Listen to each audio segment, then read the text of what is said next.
मैं चुनाव लड़ूंगा, पर मैं बिहार से चुनाव नहीं लड़ूंगा।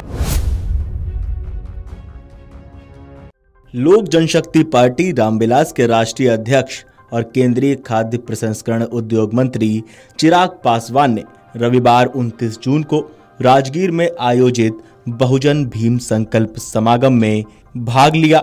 उन्होंने बिहार विधानसभा चुनाव में लड़ने को लेकर एक अलग बयान दिया। उन्होंने कहा कि उनकी पार्टी आने वाले विधानसभा चुनाव में बिहार फर्स्ट, बिहारी फर्स्ट के विजन के साथ उतरेगी। उन्होंने आगे कहा कि मैं बिहार से चुनाव नहीं लड़ूंगा, बल्कि बिहार के लिए चुनाव लड़ूंगा। लोक जनशक्ति पार्टी सभी 243 सीटों पर जनता के बीच जाएगी। आप चिराग पासवान का बयान सुन लीजिए। मैं चुनाव लड़ूंगा, पर मैं बिहार से चुनाव नहीं लड़ूंगा। मैं बिहार के लिए चुनाव लड़ूंगा और चिराग पासवान 243 सीटों पे हर जगह चिराग पासवान बनकर बिहार फर्स्ट, बिहारी फर्स्ट की सोच को मजबूत करने के लिए चुनाव लड़ने का काम करें।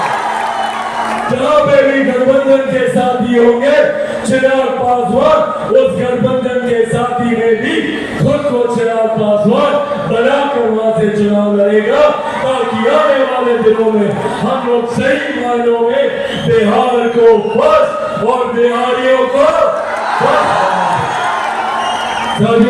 पूरी तरीके से बदलने का काम आपातकाल के दौरान किया गया। आज जो लोग कहते हैं कि एनडीए की सरकार संविधान को बदलना चाहती है, उस वक्त संविधान के मूल स्वरूप तक को बदलने का काम अगर किसी ने किया तो वो कांग्रेस की सरकार है। ये हकीकत कांग्रेस की और उनके नेताओं की घर घर तक पहुंचनी जरूरी है। याद करें उस आपातकाल का वो दौर, जितने बुजुर्ग यहाँ पर मौजूद हैं, किस तरीके से युवाओं को, जिसमें अधिकांश अनुसूचित जाति, जनजाति से आने वाले युवा थे, गरीब वर्ग से आने वाले युवा थे, पिछड़ा वर्ग से आने वाले युवा थे, अल्पसंख्यक समाज से आने वाले युवा थे, किस तरीके से जबरन उन्हें पकड़कर उनकी नसबंदी कराई जाती थी, किस तरीके से उनके ऊपर अत्याचार किया जाता था। ये था वो आपातकाल का काला दौर, जिसकी यात्राएं आज हर उस नेता ने झेली है जो इस विपक्षी गठबंधन का समर्थन करने का काम करता है। ये है सत्ता की लालच, ये है सत्ता का सुख, जिसके लिए ये तमाम नेता अपने सिद्धांतों को भूलकर कांग्रेस का नेतृत्व स्वीकार करने की मंशा रखते हैं, ताकि ये अपनी महत्वाकांक्षाओं को पूरा कर सके।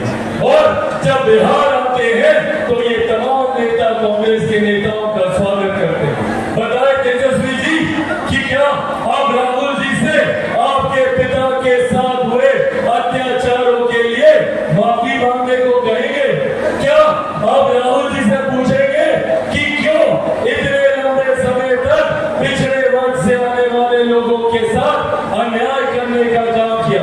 मंडल कमीशन की रिपोर्ट 10 साल तक इंदिरा जी के पास और उसके बाद राजीव गांधी जी के पास धरने बस्ते में पड़ी है। 79 में मंडल कमीशन की रिपोर्ट आई थी, पर मंडल कमीशन की उस रिपोर्ट को लागू करने का काम किया गया तो वो वीपी सिंह जी की सरकार में था, जिसमें भाजपा समर्थन कर रही थी। और मेरे नेता, मेरे पिता आदरणीय रामविलास पासवान जी उस सरकार में श्रम एवं कल्याण मंत्री होने की हैसियत से उन्होंने इस मंडल कमीशन की रिपोर्ट को लागू करने का काम किया।